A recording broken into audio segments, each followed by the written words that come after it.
So I'm going to take a slight pivot from the teletype because I don't want to be frustrated with things that don't work, and the teletype is not working because it's not on the Wi-Fi.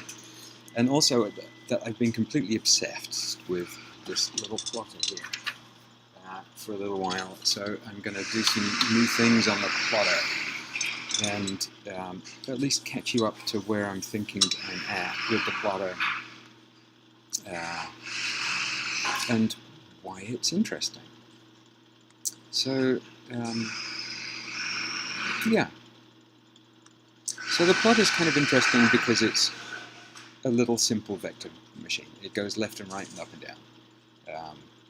You can put pens into this carousel here, and it'll go pick them up. And a small selection of pens, different colors, and that's enough to print. So last time we spent a little bit putting the plotter on the Wi-Fi, and the results of that are that it kind of works. I can go on my browser to, let's open a browser screen, and oh, actually I lost the chat. Let me bring the chat back so that I know what everybody's saying. Alright, there we are again.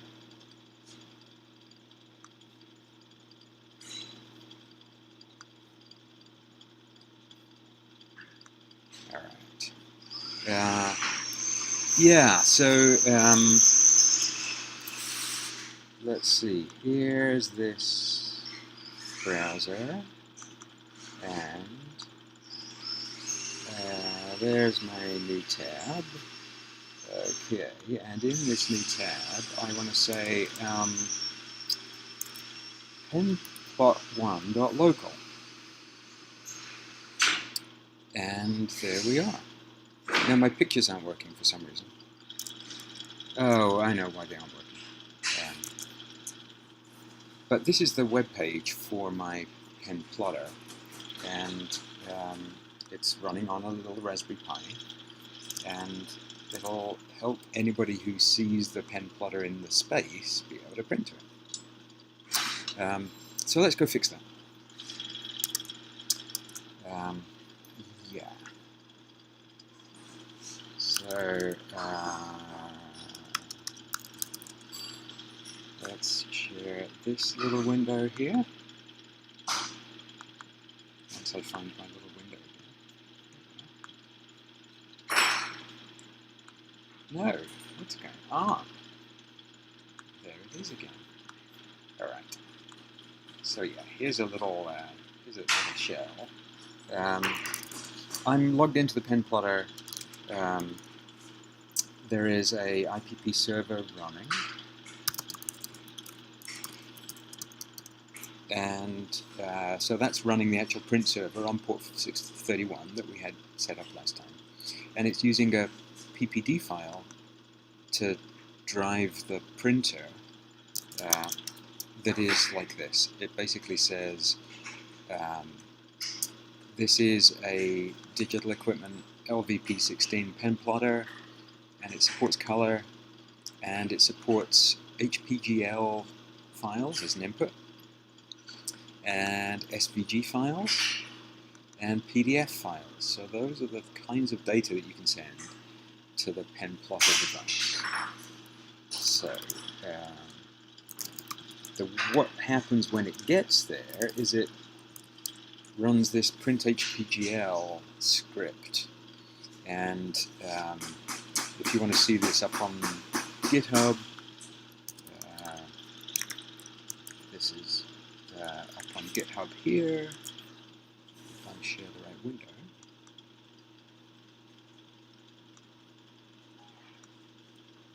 It is up on GitHub here at penplot1.local, and so you can go look at these files here. It's probably easier to read, actually. This print HPGL thing is called by the print services when they have a file to print.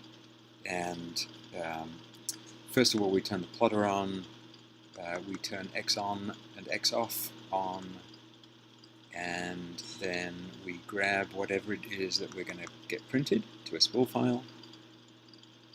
Look at what kind of a file it is. If it's PDF, then use PS to edit to convert it into a HPGL file. If it's PostScript, the same, although the PPD says we probably shouldn't get any PostScript, but it'll be okay if we do. And SVG, we're going to use our SVG convert, and then PS to edit. And then HPGL, then it's just HPGL. So there it is. So, yeah, eventually I'm going to extend this to include one new type of file, which is JSON.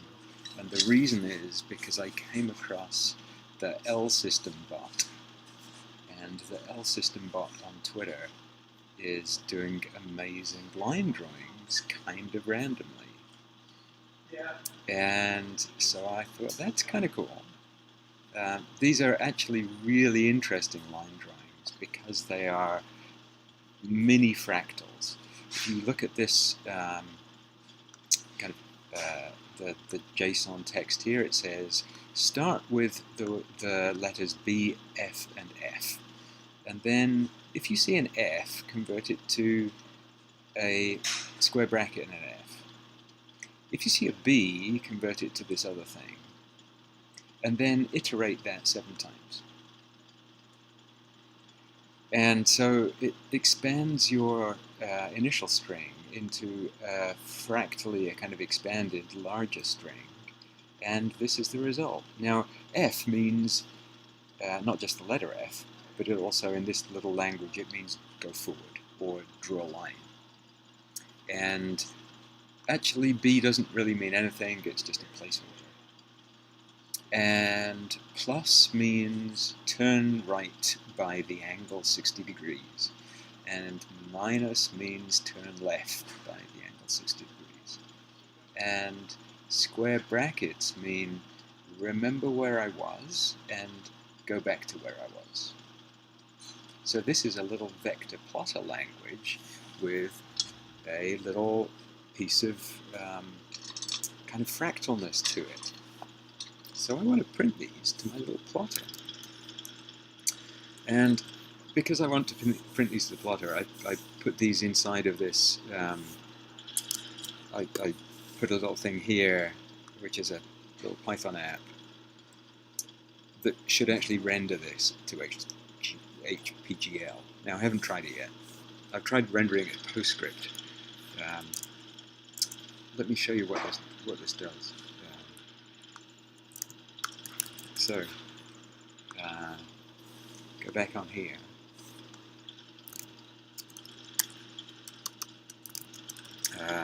And this is in this directory here, bin. And if I say L system, PostScript, and then this thing that came out of this bot, and then I'm going to take this I'm going to take this PostScript file and have a look at it in preview, and switch this so that it shows you the preview if I can. And sure enough, there it is. So that is my rendering in PostScript of this pattern that the L system bot produced. I think actually the number of iterations might be wrong.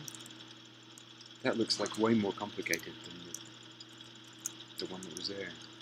So maybe the number of iterations has got one extra on it. I don't know.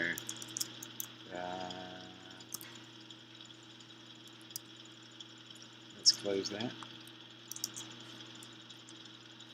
No, I don't want to copy that. No, delete my copy. Let's open it again. Yeah, that still looks more complicated than the one that that the L system bot was displaying. That's kind of interesting. Maybe my little piece of Python rendering is not totally accurate enough. Interesting. Let's try another one. So this L system stuff is go Google it. It's really interesting little language, and it lets you go create some of the classic famous fractals really easily. And so let's see if this works again first. Open a.ps, and there it is. There's that fractal pattern generated by a little piece of Python, and that should look pretty much, it does, pretty much like this thing shows up on here. So that's rendering PostScript. Now, what if I render HPGL?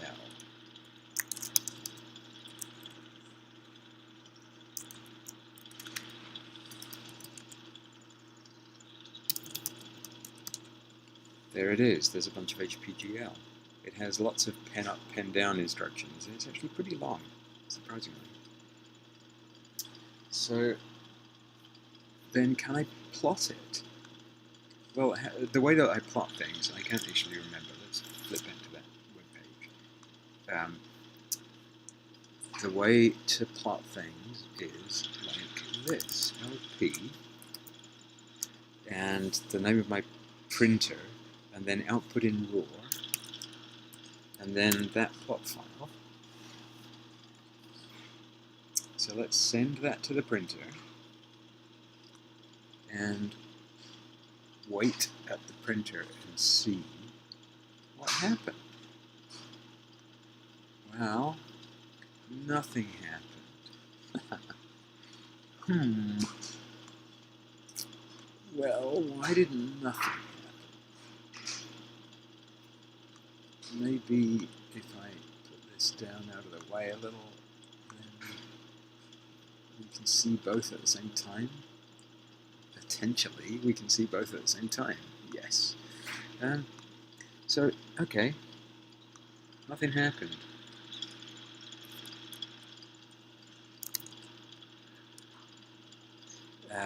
It is now 15:32. So let's look at the log.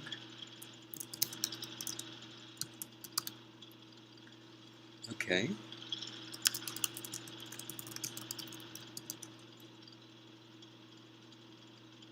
It looks like it's trying to. Oh no. It's trying to print and it's not succeeding.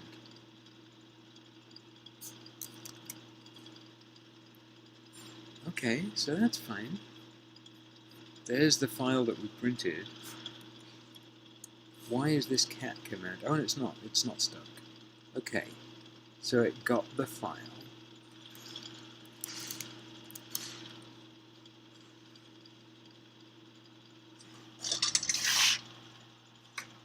Showing error. Let's turn it off. Turn it on again. Go back here. Plot my file. Oh, and it's working. It's trying to pick up the first pen. There is no first pen. I took the carousel out so it deliberately so it wouldn't. And now it's doing some straight lines. Oh, right. Oh, this is wonderful.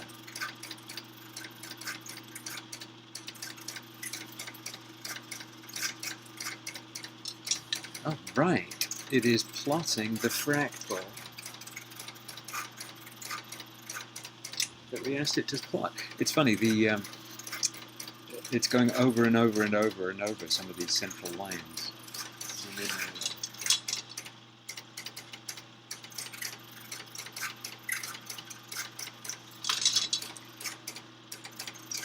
Oh yeah, and it seems to be plotting successfully. That it hasn't broken yet, and that's kind of a new thing. When I was printing text, then it would just kind of randomly stop at the end of the print for some reason. So yeah. So this is why I want to dive down on this plotter a little bit. It's going to be such a fun thing, and I think, let's see, what am I going to do with this? So if you go look at this L system bar, this is the one we're printing, this purple one. And the vector that you see here doesn't really reflect exactly what it's like when it prints, because it doesn't even really show you the iterativeness of it. And I think it broke. I don't think it's done, because it didn't do the ones down the bottom. There's supposed to be a line down the bottom. I think it kind of broke. But let's try another one. Let's try a different one. This one here,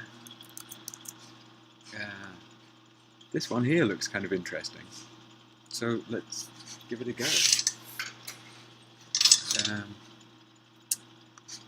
Gonna go on here and go put this L system thing back in here.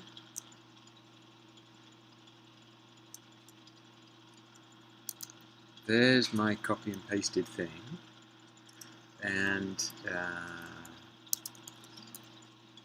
put it out to a plot file, and let's go plot it.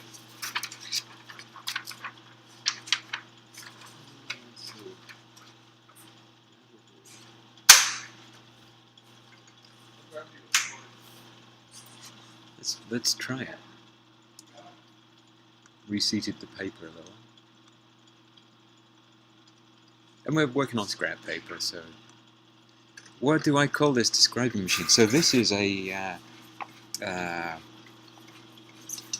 it's a pen plotter, and it dates from about 1984. And the model number is a it's doing all sorts of things. Slightly off the sheet.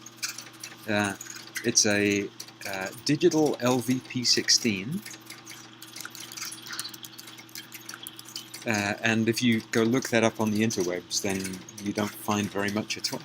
But if you look up HP7475A, which it's really just a rebadged version of the HP plotter. So the HP7475A is really the thing that you'll find lots and lots and lots of stuff on the internet about. So this one here worked kind of nicely. I quite like that. I'm going to expand on it a little bit more by saying let's run 6 iterations and go plot it and see what happens there. Because I think after 6 it'll be way more intricate.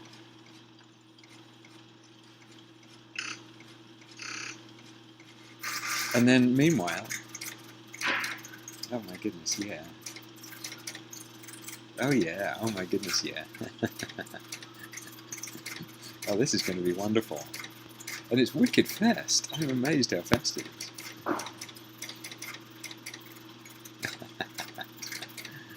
Oh yeah. See, this is just as much fun as the Teletype that doesn't work right now because of Wi-Fi. Okay, let me switch. Actually, I'm going to show you another web page that is kind of interesting. So the L system stuff, there's a Wikipedia page that talks about it, which is worth reading because some of the examples get really organic, like these weeds. So there's a lot of stuff on the Wikipedia. But there's also this little site here that is an L systems renderer, and this is showing a binary tree, This is the famous snowflake, or just one edge of it that then turns into 2 edges of it, that then turns into 3, that then turns into the snowflake. So this is kind of the raw material of drawing these things, and so you can see that it takes a line segment and applies a little piece of a kink to it through this simple rule, and then just repeats. So there, that looks kind of interesting. I wonder if I can plot it. I should be able to plot any of these with any luck. This might be a little bit too much, but let's try it. Sierpinski's triangle, like really, this is the classic. So let's go back here and see if we can convert this into something useful. So okay, I'm going to go on here and put this up on top of it, because then we can see what we're doing. So the way to translate one of these is to say, well, the axiom that they call it here, letter A, is what I'm going to start with. And then the rules are, well, there's a rule that says take B and convert B into minus A plus B plus A minus. And then there's another rule that takes A and turns it into plus B minus A minus B plus. Does that make sense? Yeah, the snowflake is really famous, and I would love to plot one of these. I'm going to try this Sierpinski's triangle, because again the edge is like super crinkly, and I like this because it fills the curve more than the snowflake. But yeah, so let's see on the rules. Then iterations. Angle is 60, and iterations, let's do a small number, and then plot it and see what happens. And is it going to do anything? Yes, it is. Alright, maybe I should manually switch a different colored pen so we see something different. Oh yeah, this is Sierpinski's triangle. And I think it's perfectly plotting. Right. That, I think, succeeded. It plotted Sierpinski's triangle.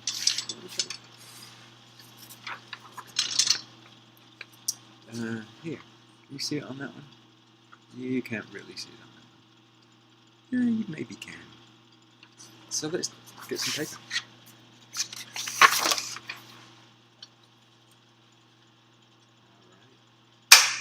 Alright. Lay that paper down. This is a nice little piece of card actually, so we'll see how it comes out.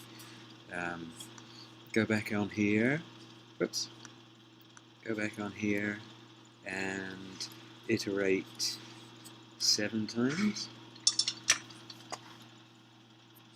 And then print the plot. And hopefully it'll print. And I can hear it. Yay! So yeah, let me explain a little bit more of the context here. Oh, that is the most amazing thing. That is the most amazing thing.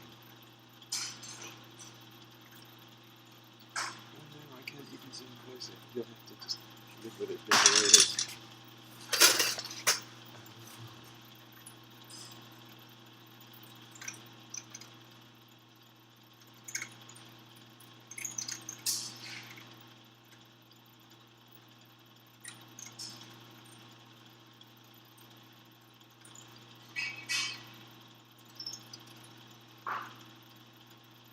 Oh yeah. Oh yeah. I'm so pleased with this. I am so pleased with this.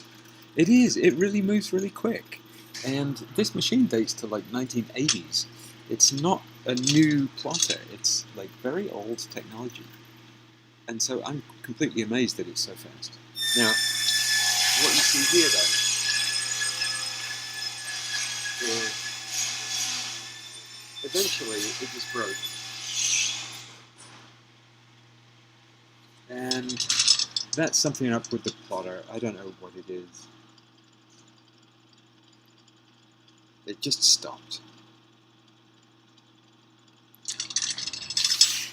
It just stopped. I wonder, maybe it's like stopping before 1K, before the end or something? I don't know. If I look at the actual plot file,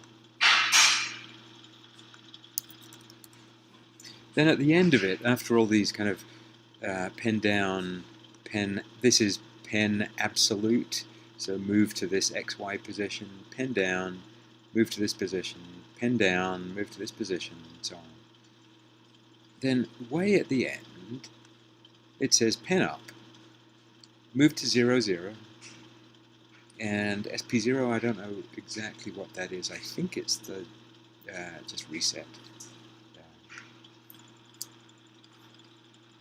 Oh, maybe it doesn't understand SP0.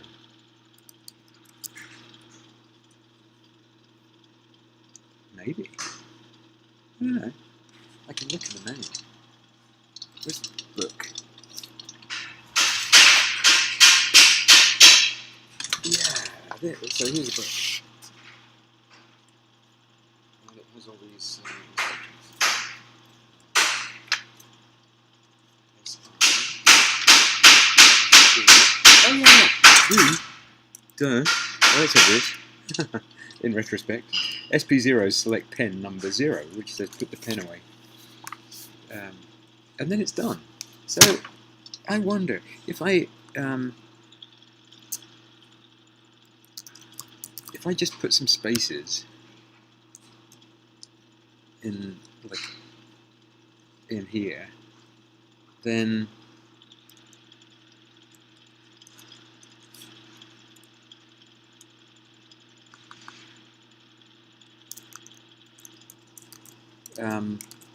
the plotter should just kind of ignore this stuff, is my hope.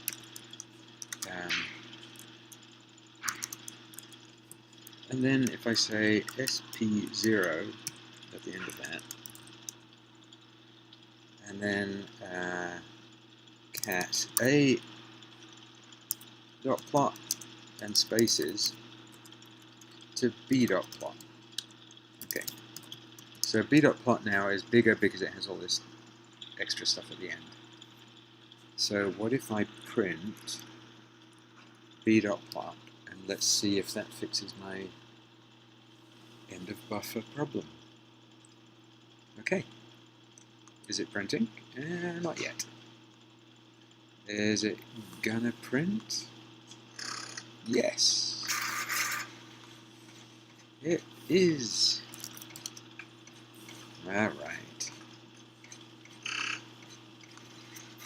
Okay, good to see you. So yeah, here we go. We are plotting again.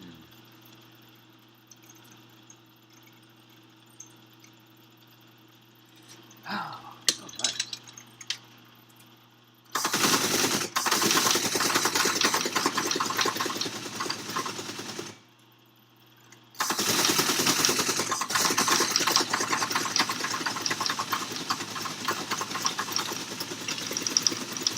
While that's plotting, I'm going to reset the teletype and see if I can get on the Wi-Fi.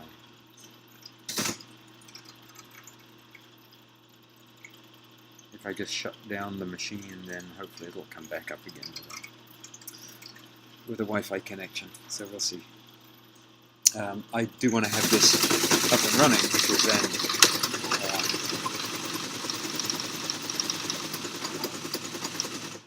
No. Oh no, it broke again at a slightly different location. Or no, it broke at exactly the same location. Wow.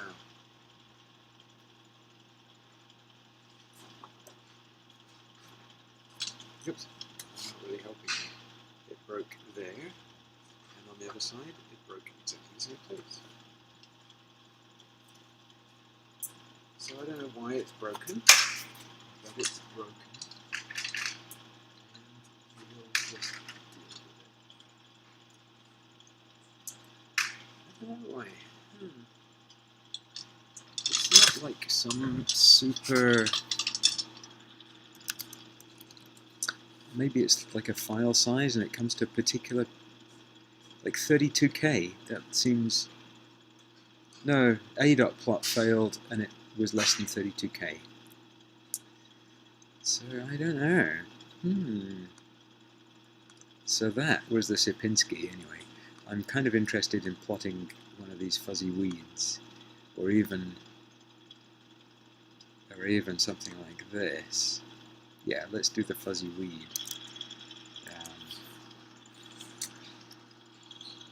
So here's the Sierpinski A system. Now the fuzzy weed one says start with an X, and a rule says F turns into FF. Well, we don't have any F's yet, but then if I turn an X into a F minus pop push X plus F plus Fx minus X. Okay. Angle 22.5. I'm going to make that a bit bigger. Seems a little too weedy to me.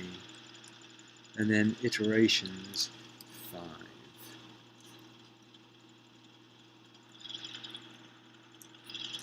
Let's see what this plot's like. I'm going to plot it on top of the Sierpinski. These are just a scratch, so let's take that where it goes. I wonder what's causing it to fail at the end, though. I don't know. I tried adding... Oh, yeah. Oh, yeah.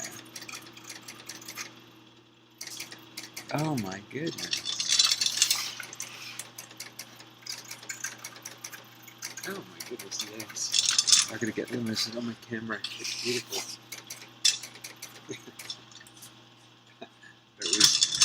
It was beautiful until it stopped working. Okay. I'm going to do the same thing with 6 iterations on the other side of the paper.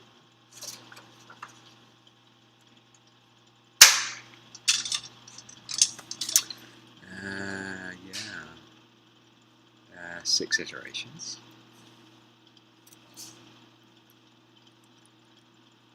Let's plot that.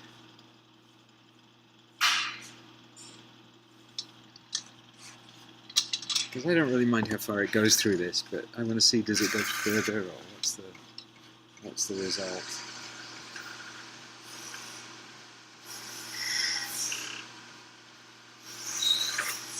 And here we are. Oh yeah.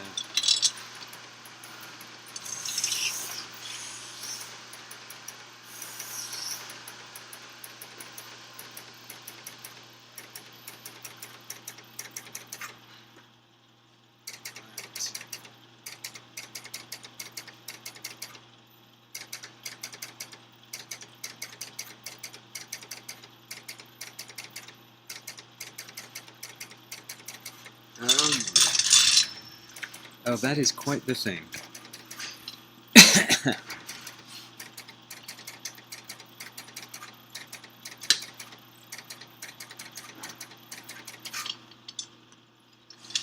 Could it be a flow control thing? Does it do X on, X off, or RCS CTS?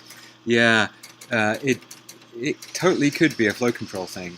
So I'm doing X on, X off, and the reason I'm doing X on, X off is because the hardware doesn't have RTS CTS connected, and so that's a pain. That's a real pain, and it's all just because my cable's not connected right. But I'm doing X on, X off in firmware on the Teensy.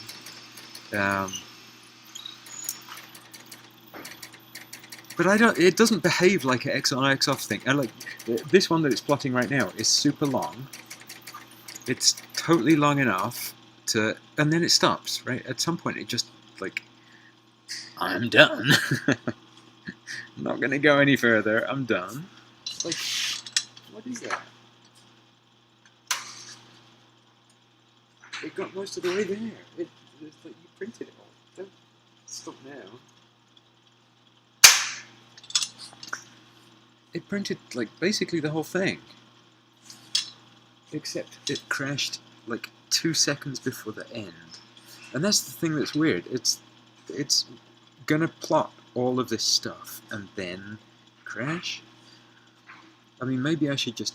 So I tried adding like useless junk. Maybe I should add some like just keep the pen up and move around a bit and see if that makes any difference. Yeah, let's add a little bit of move around stuff. So the move around stuff is going to just be like pen up, pen absolute 0 0, pen absolute 100 0, pen absolute 0 100, pen absolute 0 0, pen absolute. Yeah, could I split the file and dump and pause and dump and pause? And I was hacking on that earlier. I tried it. It didn't seem to do anything good. Yeah.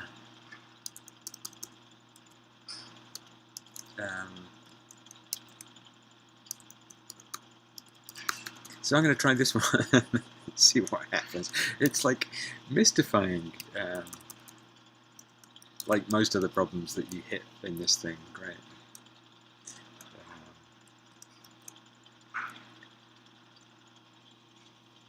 Yeah. Let's pretend we have selected pen 1. And then we're going to do this like 10 times.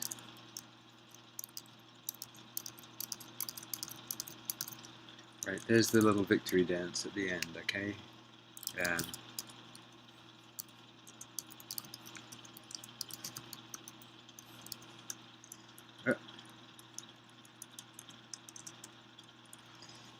And then let's go plot them again. See if this gets past where it crashed.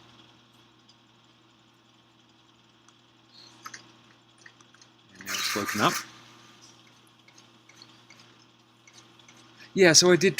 I tried essentially that kind of split and dump, and I didn't try it using split. I tried to rewrite it in Python, and that comes with more problems than it solves because Python insists on buffering the output standard I/O, and so I think I got to the point where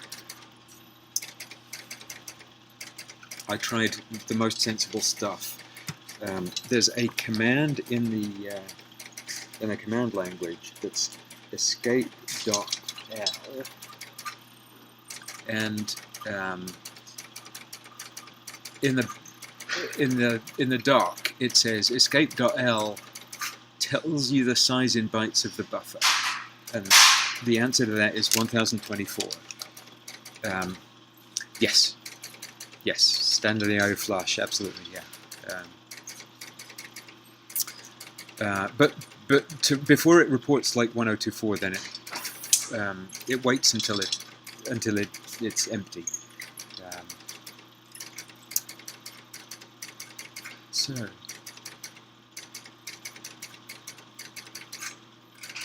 it's getting closer to where it crashed before. So yeah, I gave up on that kind of stop and wait and flush and so on. It seemed like I mean, my code wasn't really reliable, but it seemed like it was doing the right things and that it hadn't detected any errors along the way. Now this got further. It did. That absolutely did get further than before. Wow. So I'm going to do this even. It got further, but it didn't get to the end. So let's print it again with even more crap on the end and see what happens.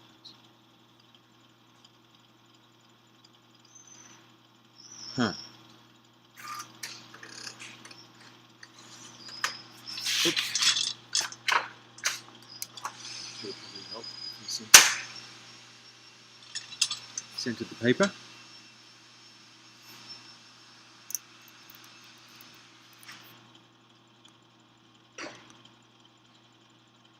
Yeah. Okay, let's do the print again.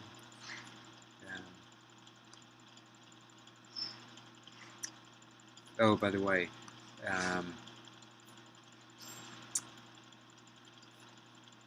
when I get this in here, this window capture, let me show you this. Printers and scanners. If I show you this icon very quickly, it says this is an AirPrint digital LVP, and it has the right picture of it sitting on there, which I'm super pleased with. Anyway, little touches like having an actual picture of it. It's a still picture, but that's okay. So anyway, let's switch this back, because I was looking at Chrome with the renderer, and let's go here and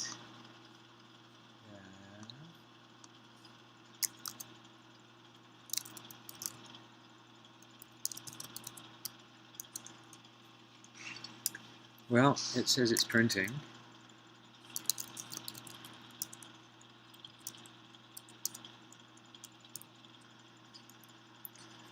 Oh, that's interesting. Error setting terminal attributes, interrupted system call. Very weird. It seems to have stopped printing too. So maybe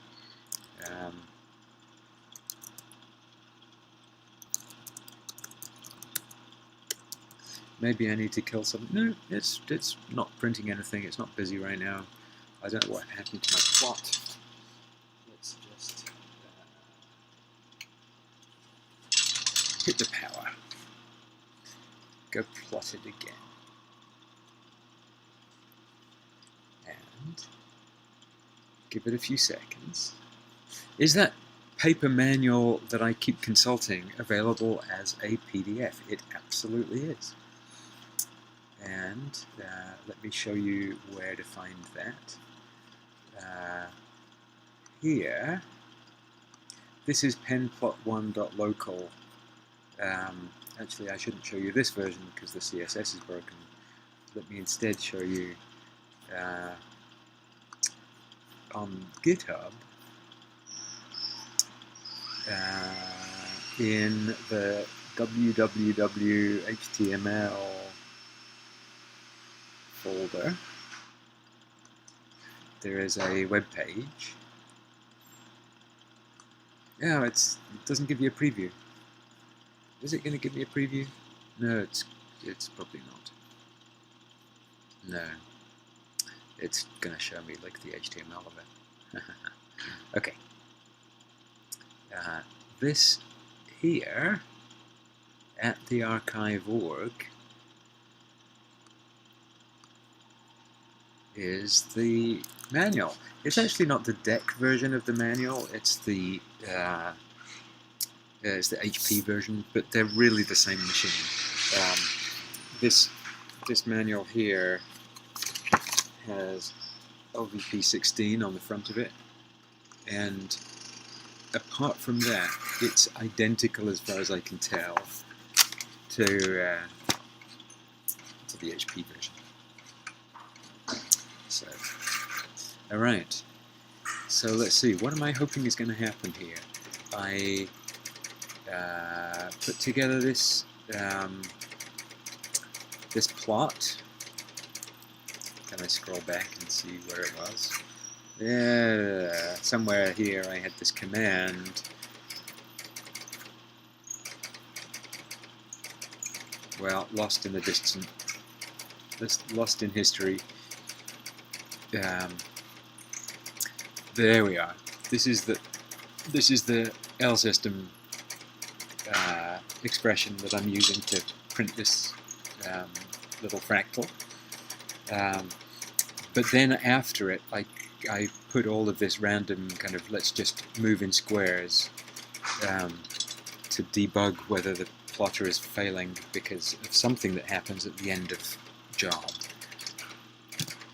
And my suspicion is something bad happens at the end of job, and I've no idea what, and it causes things to crash.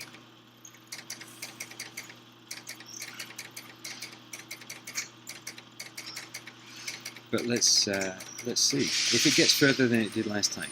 Last time on the other side of the paper, it got a little bit of the way. It got further than this. It kind of went back down to here and started drawing a line out, and then stopped. So this one here came back down, draws a line, draws a few more lines, and this is where we got to before. It's got further than it got. So I think it really is. It's something to do like with the end of the job. But here again, I'm near the end of the job and it just stops. That's not useful. It certainly didn't get to my move round in circles business.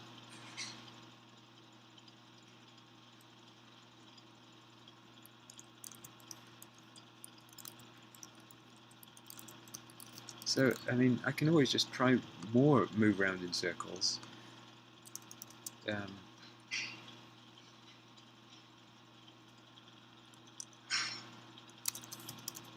So that's quite a big file now.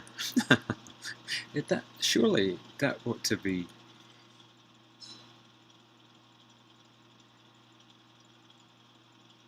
Why would it just fail anyway? If it comes to the end of the print job, there's nothing at the end of the print job that says you're done now and kind of reset. It just says select pen 0, and pen 0 means go put the pens away. And SP0 is in the manual as far as I could tell. Oh well, let's watch it. Let's watch it print again. Alright.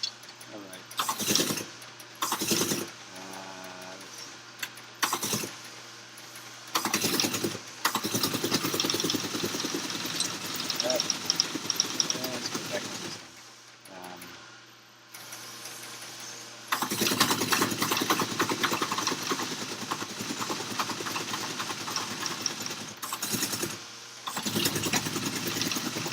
On the Teletype, I'm just trying to fix. Internet. What happens if you print the file and wait for standard in? Ooh.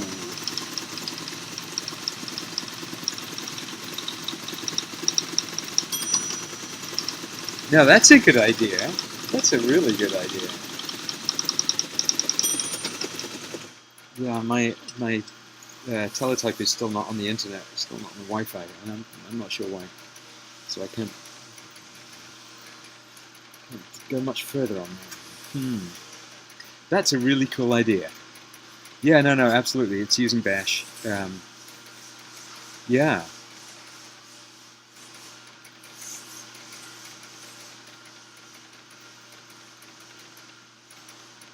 Yeah. Let's try it. Okay.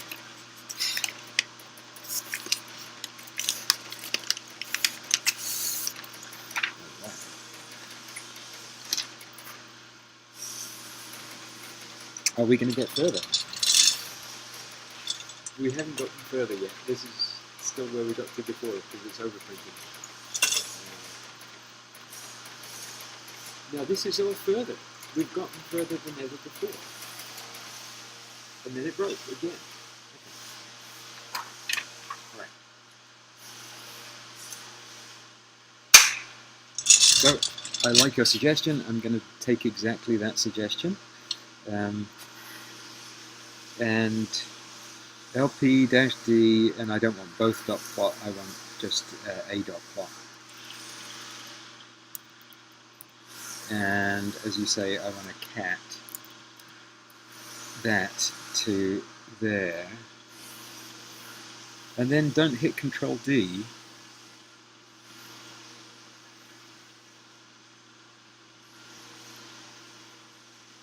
Until it's done printing. Oh, I don't even know if this is going to work.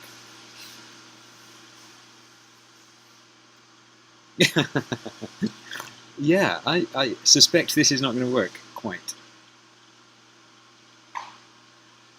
But I wonder, so the reason this is not going to work is because it's sending it to LP. I don't think LP is actually, I'm not sure LP is actually going to get as far as the printer. Yeah, the printer is not started. That's right. It's not queuing the file. So I do want to solve this type of thing. So because it's remote and we're going over LP, I do want to still have kind of interactive access to the plotter from anyone who's on the Wi-Fi. And I was looking at SOCAT and thinking, if I just build a little socket server and then use SOCAT to talk to it. Oh, is LP a device? Oh no, sorry, the hardware device is it's on a different machine. It's on this Raspberry Pi, and it is TTY ACM0. It's a USB. Can I dump directly to the hardware device? Yeah, I mean basically that's what this is doing. If I look in var spool HPGL, these are the files that it's printing.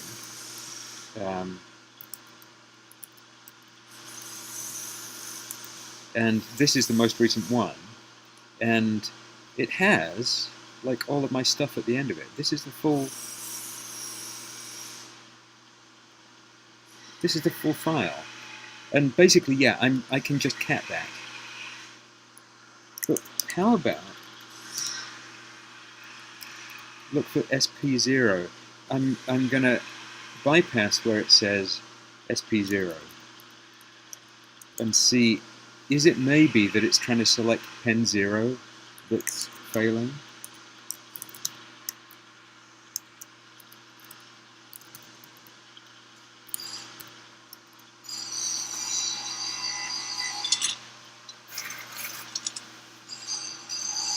And so yeah, when I'm on the Raspberry Pi, then I can just cat stuff to it, to the device. And cat is still waiting for the end of file. It's a 4800 board serial connection, but also it's going to buffer. It's going to block. It's going to block until the buffer drains.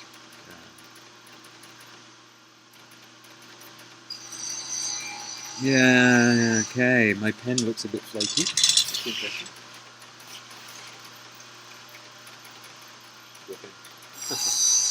Oh no.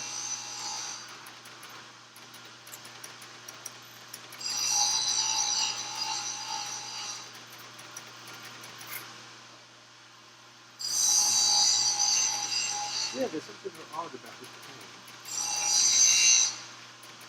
Or the way that it's put in the mount or something.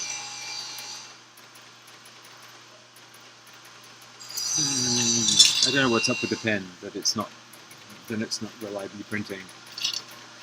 It could also be that I've got super flimsy paper. That may not help.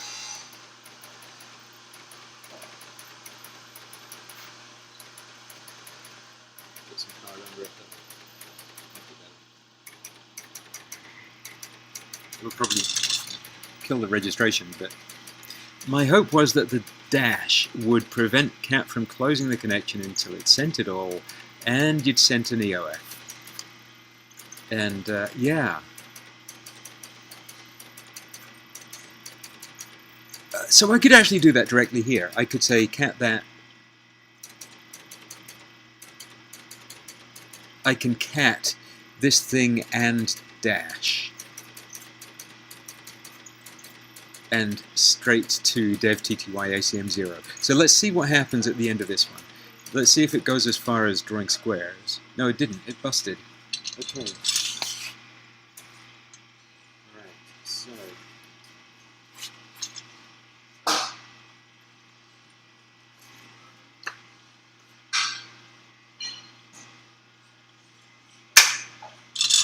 Interesting. Okay. Now if we look here, then it says, yeah, I'm done. But now, CAT this and dash. So let's try it. Okay. It's starting to print at least. So it certainly wasn't the SP0. I thought maybe selecting pen 0 was causing it to crash, but nope.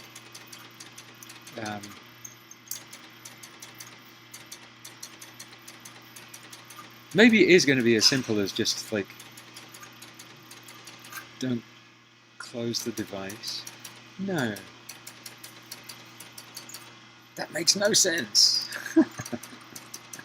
It makes no sense. Anyway, this is interesting because I think you're right, that catting this with a dash is going to wait for my input even when everything else is stopped. Then it should still wait for my input, and let's see what happens. It's hardware. It's old hardware. It's 35-year-old hardware. Yeah, it may not make sense at all.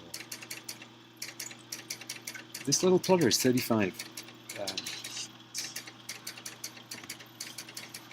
Can that possibly be right? It is, yeah, 35 years old. Wow. Happy birthday, hardware. I haven't really done any surgery to it either. I mean, I looked at the power supply capacitors visually, and they weren't leaking. They weren't swollen.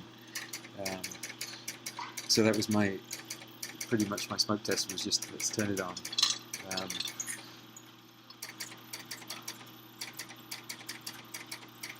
Alright, well, it's still plotting its new bit. Let's keep going until it starts doing squares. If it starts doing squares, what am I going to do then for like the final plot? Because I can't like hold it open in real.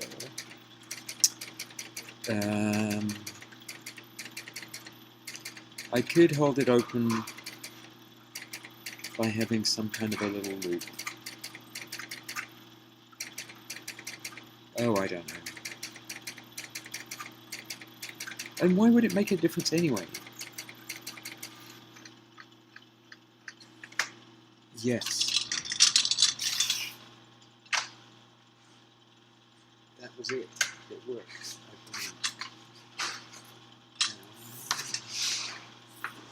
think that's it. that is my little leafy thing. Alright, wow. So it went back there. And then now if I'm still in the terminal, I am. Right, so I can then say SP1. Come on.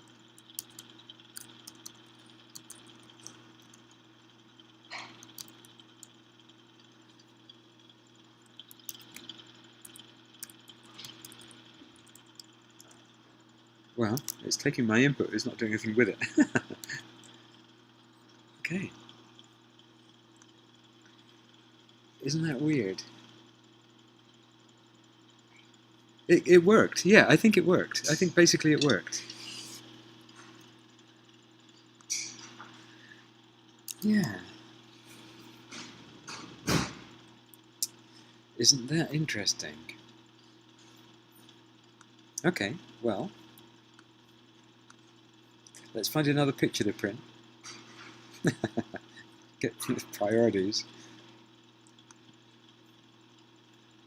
Some of these on here are pretty amazing. On the L system bot, especially with some of the super detailed ones. I like the heavily clustered ones. But actually, let's go back on the on this and see if there's anything else I want to print. Twiggy weed, Sapinski's triangle we did already. The snowflake, the dragon curve. Yeah, let's do a Julia dragon curve.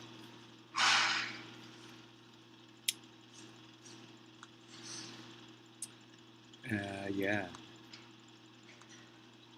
Let's see if we can do a dragon curve. If I do this directly on the plotter,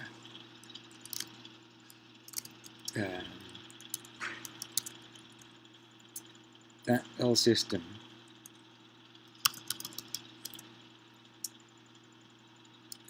should still work here. I don't think it has any difficult dependencies. Let's get the syntax right. Here's my... Oh no, I can just... Yeah, no, I can't. This syntax comes from the L system bot, Twitter, whoever's doing that thing. But what I want to do is compare it with this that's on the screen, and you're seeing a different thing than me, so it's a little complicated. But I'm going to do fx, and then one of the rules says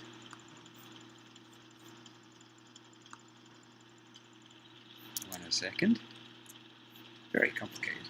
It says y turns into minus fx minus y. And then x turns into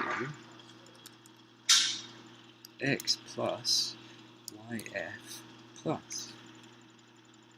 And the angle is 90 degrees. And the iterations are 9.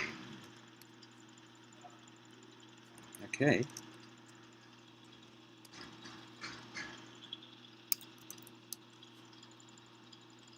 Okay.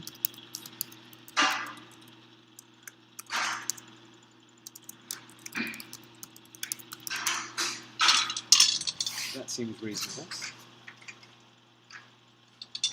I think this might work.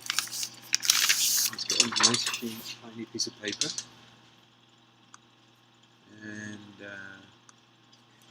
put a new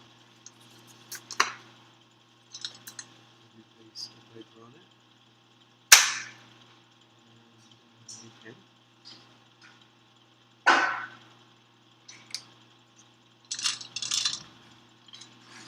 And see what happens.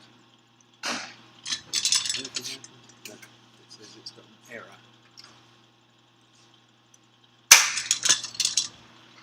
So let's interrupt that thing. Turn the plotter on.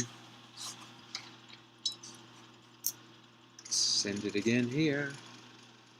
Okay. Yay. Let's see if this other pen works. This is This is a blooper. Oh yeah. See ya. Alright, so it broke, and I don't know why it broke. It's interesting, it kind of broke at the end of the page. That looks like a flow control issue.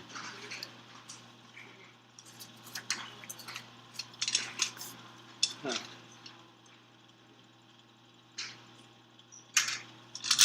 Yeah, that looks totally like a flow control issue. Why did it break like that? Not nice.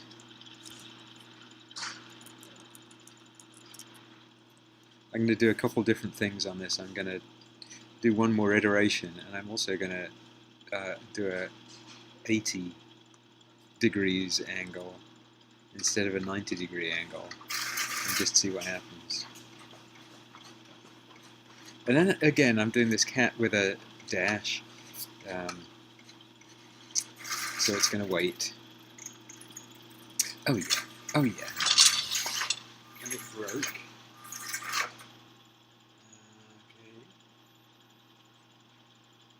It broke in horrible ways.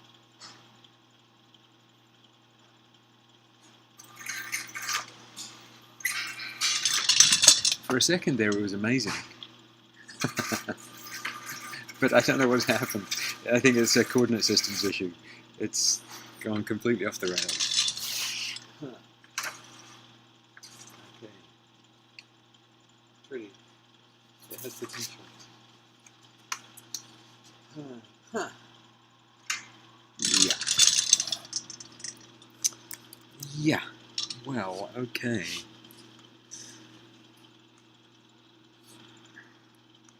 That was very weird.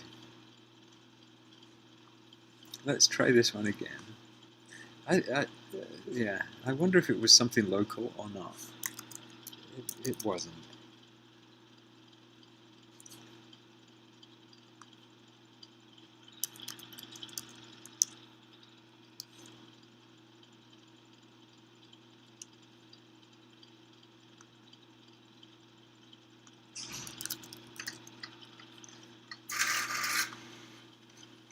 So here I just did it from the other machine. So I queued up the print just to see, yeah, this is printing just fine. So there's something even stranger than the plot that I created on the device just was wrong. But this is lovely.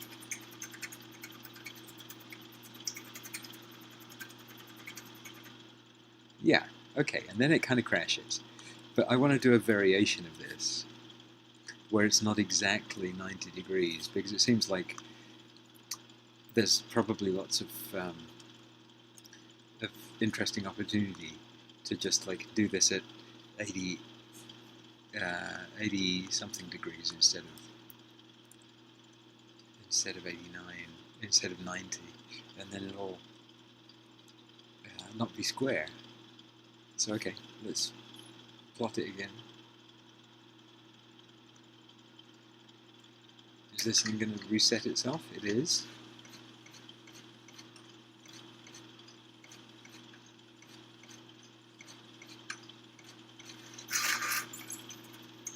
And how does it look? I think it looks pretty interesting.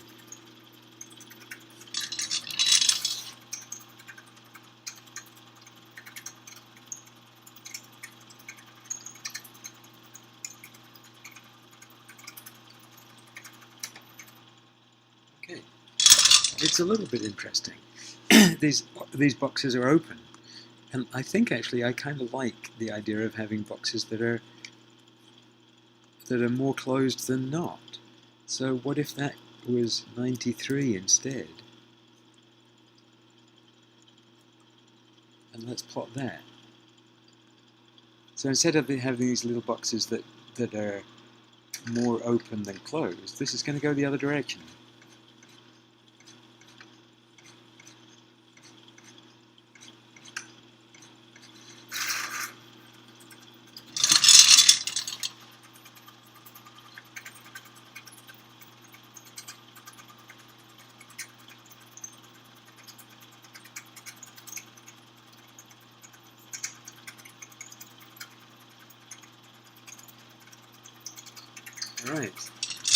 Yeah, I like this. I'm going to plot it. So again, it crashes near the end, but let's go down back onto the machine and pull it out of the cache.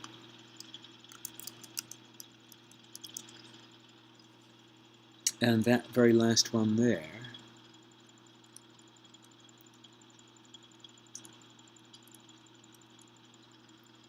if I cat that, along with dash to the terminal device directory,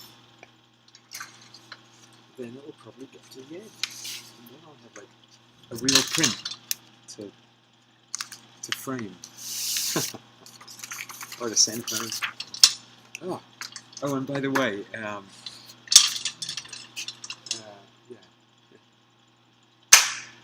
So, all of these experiments go onto my Etsy store in the same way, which is like there's a standing item on the Etsy store that says, "Send me the printout of the last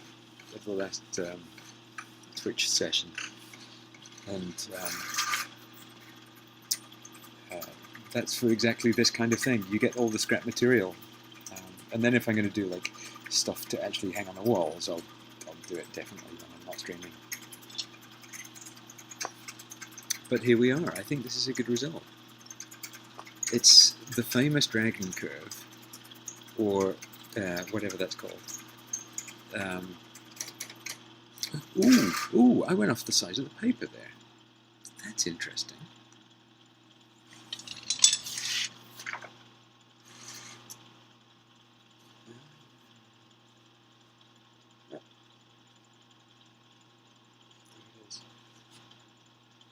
Where did I put my glasses? I can't see a thing.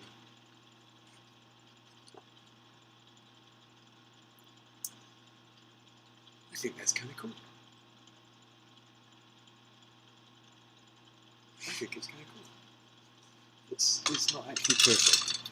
Now, why is it not perfect? Because it went off the side of the screen. Now, why did it go off the side of the screen? Well, probably I just got the coordinates wrong. The boundaries, it's probably not 8,000 units. It's probably more like 7,500 or something in a safe printing kind of location. So let's do that. Let's do this at 10 iterations because we're going to live dangerously. And I'm going to do it exactly straight one. And then I'm going to send it to the plotter. And then I'm going to interrupt this and get that after the plotter.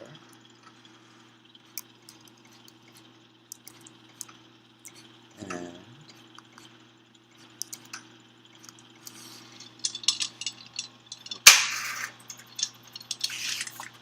oh yeah. Oh yeah.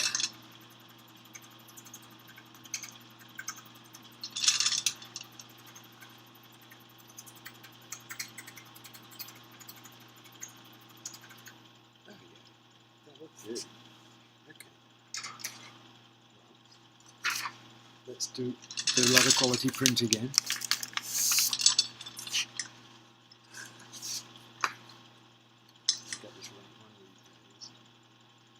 Put this down here, and on the Raspberry Pi, let's do this directly and wait for input. So it should come to the end of the print. All right. You think we could do a Sierpinski this way? Oh yeah, this is beautiful.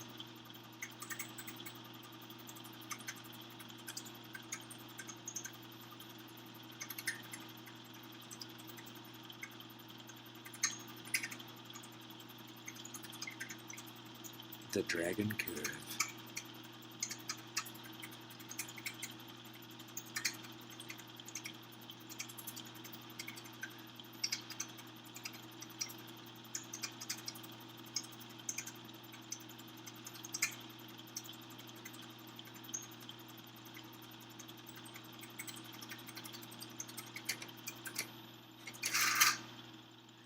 Here we are.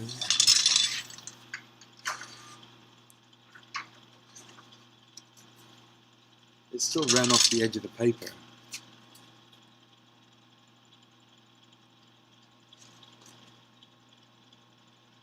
And actually looking at it, I think it ran off the edge of the paper. I mean, if we share the browser again and look at the dragging curve,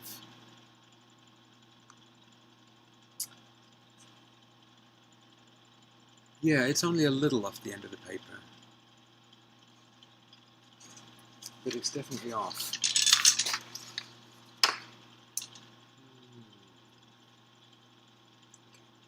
That one is good enough to send people.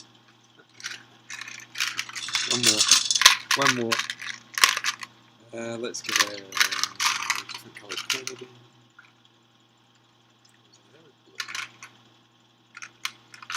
Go back to green.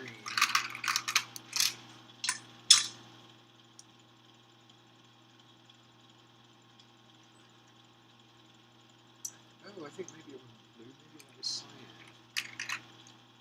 It was a cyan. There's a darker blue.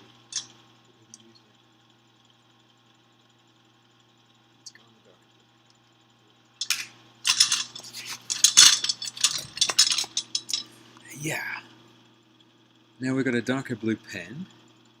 Okay, is the ACM0 device configured properly for X on, X off? I mentioned issues that, and some apparent, it does. Oh, so, yeah, it's actually not.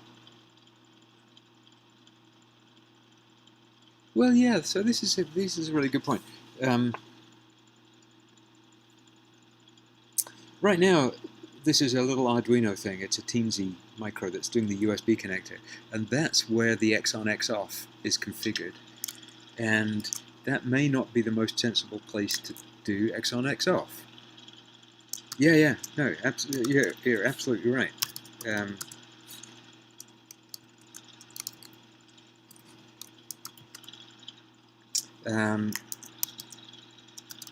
If we look at what's on there, the USB thing, oh, it's doing 9600 baud?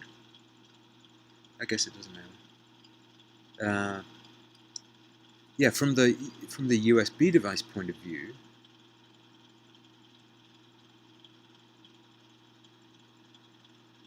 from the STTY, it doesn't care because the Arduino Teensy is doing flow control in Arduino. But I don't need to do that. I should just have Arduino pass straight through and do X on, X off in the shell, as you suggest.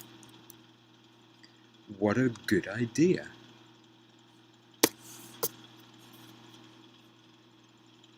Because then my Arduino sketch can be like as super simple and dumb as necessary. And then we've got a reliable implementation in the shell.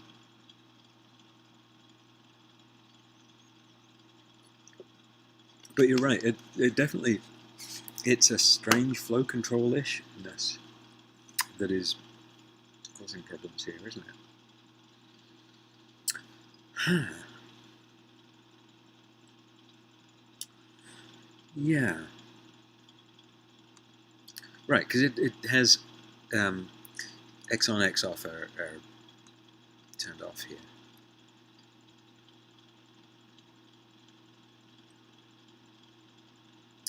Yeah. No, I mean, it's weird. On the plotter, they're kind of independent. That you can choose your own X on, X off characters, and yeah. Let's go to this here. And my Arduino skills are not particularly strong anyway. So there's a good chance that I broke X on, X off flow control in this thing anyway. But basically it says, if the plotter has something to say and it is X on, I mean, I think this is right, then turn active on and off.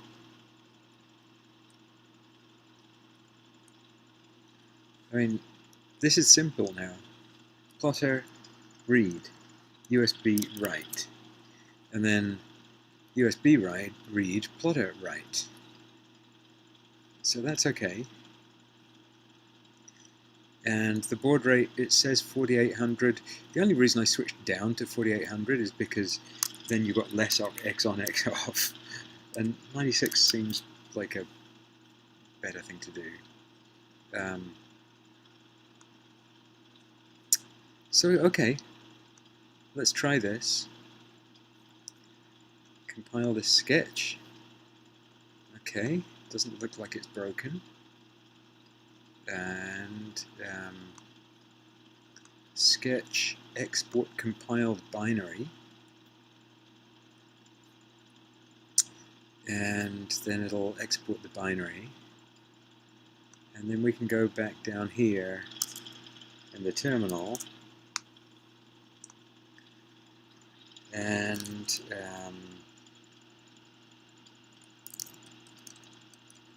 it's under Teamsy in here. But these are not copied directly, they're from Documents, Arduino. Yep, that's that. And there's the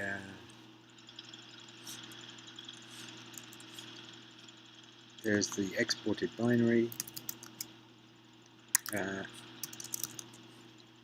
dated just now. Let's copy that to n.1.local.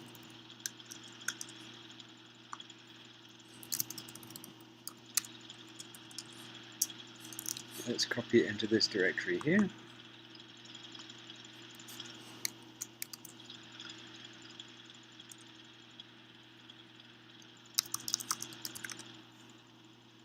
Okay. And then we flash it. Find the button. Can I find the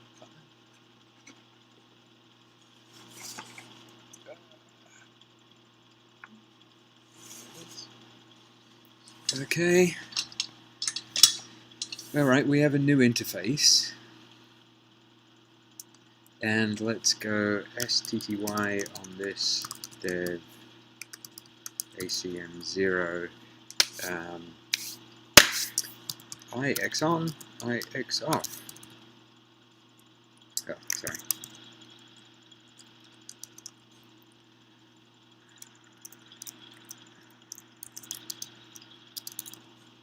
And now it has X on, X off flow control on the TTY ACM0. And there's no X on, X off flow control in the firmware. And see what happens. Yeah, let's see what happens. Var spool HPGL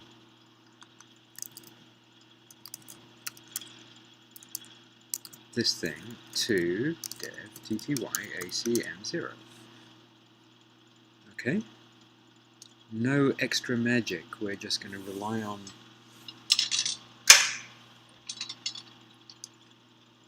Unix to do flow control for us, which it ought to be able to do.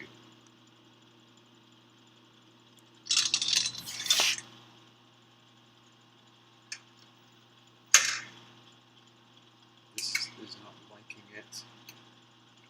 Nothing interesting is going on there at all. Let's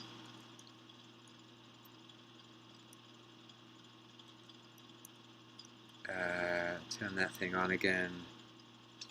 And okay, come on.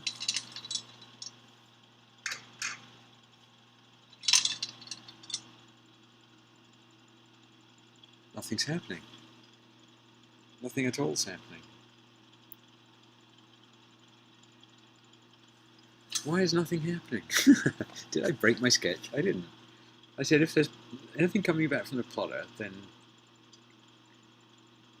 Oh, you know what? It's flow control.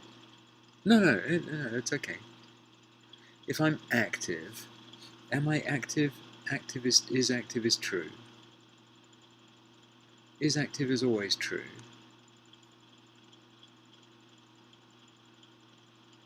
I broke it somehow. And that cat succeeded.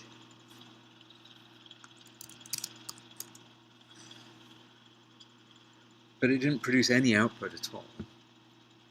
So I've broken it. I've broken it. Okay, let's have a look at the code here. It says, if the plotter has something to say, like an X-off flow control instruction, then let's read it and write it to the USB. Okay. There's nothing else. There is no flow control. So that's fine. Oh, we're running at 9600. I forgot to reset the actual bits.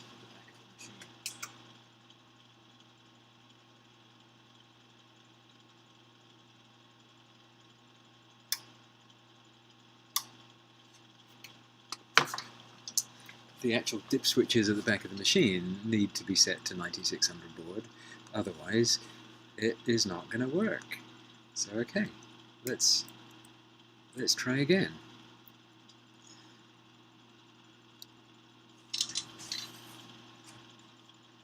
This time, is it going to do anything with it? Probably not. No. Come on. Alright. Set that to the line. Reboot the TZ, because why not?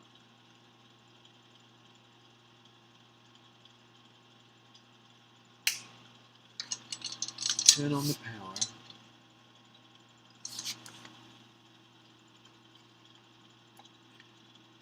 Unplug them.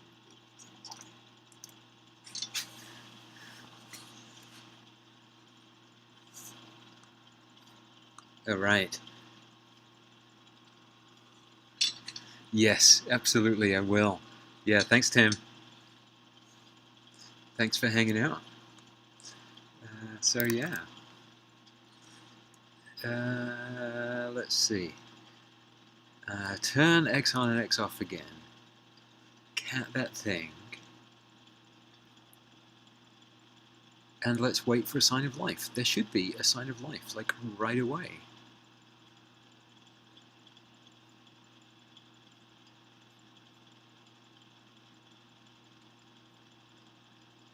Well, nothing's printing.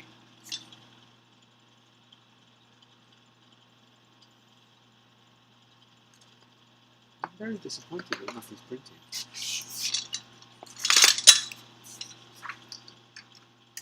Maybe it's just waiting for me to put the paper in there. No, I've broken everything yet again. Can't do this. This is terrible. Okay. So it's 9600 baud. Did I get the bytes right? Hey, good to see you. Did I get the picture right? There is a thing somewhere. And it says 9600. 4 is 1. 1010. Let me check those things.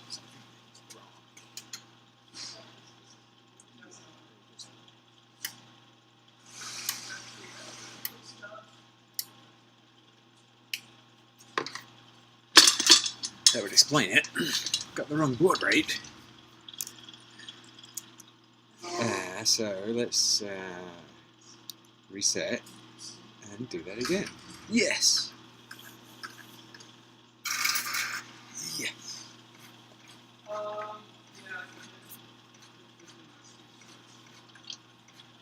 There we go.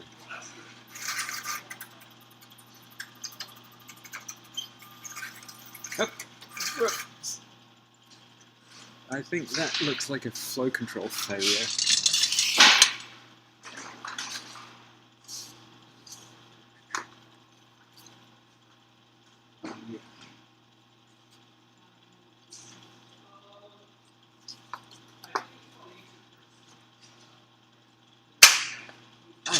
think that's very clearly a flow control failure.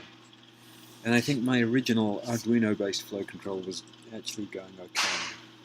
But this blew up really quickly. And about when you'd expect. It's like, send me a 1K, fill the buffer, then it'll blow up. So that's kind of what I expect to fail if flow control is just not working. So this didn't work. But then if I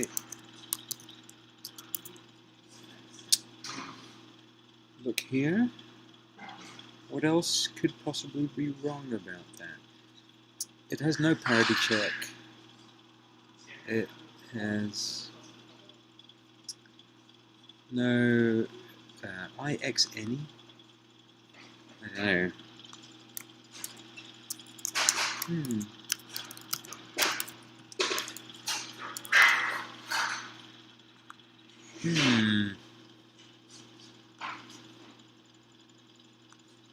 Maybe I should do an IXNE because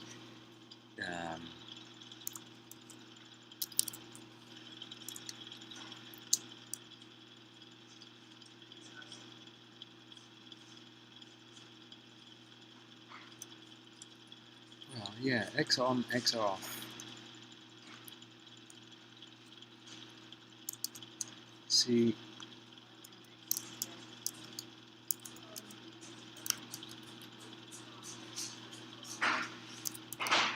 The descriptions are slightly weird. I want IX on. And then maybe I just want IX on. And I'll try IXNE as well.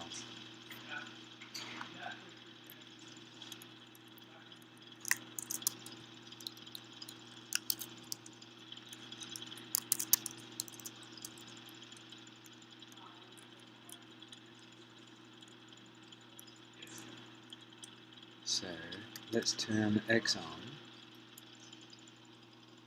Okay, IX on. Yeah, actually that's absolutely fine. And let's try it.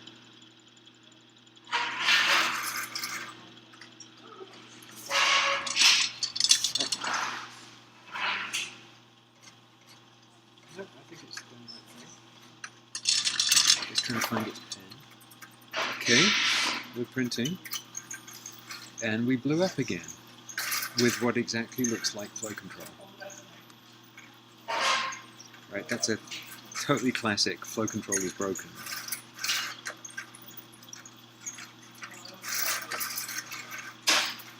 And in a slightly different way than before.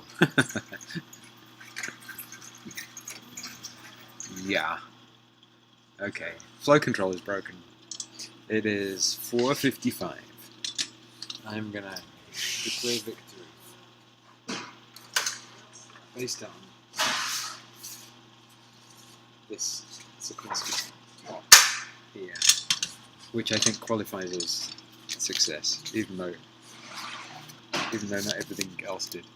So, I am gonna stop right now. Tune in later. Next time I'll have some more plotting to do, and we'll get the teletype back on the Wi-Fi and all of that stuff. So yeah. Thanks everybody. I'll see you again soon. Bye.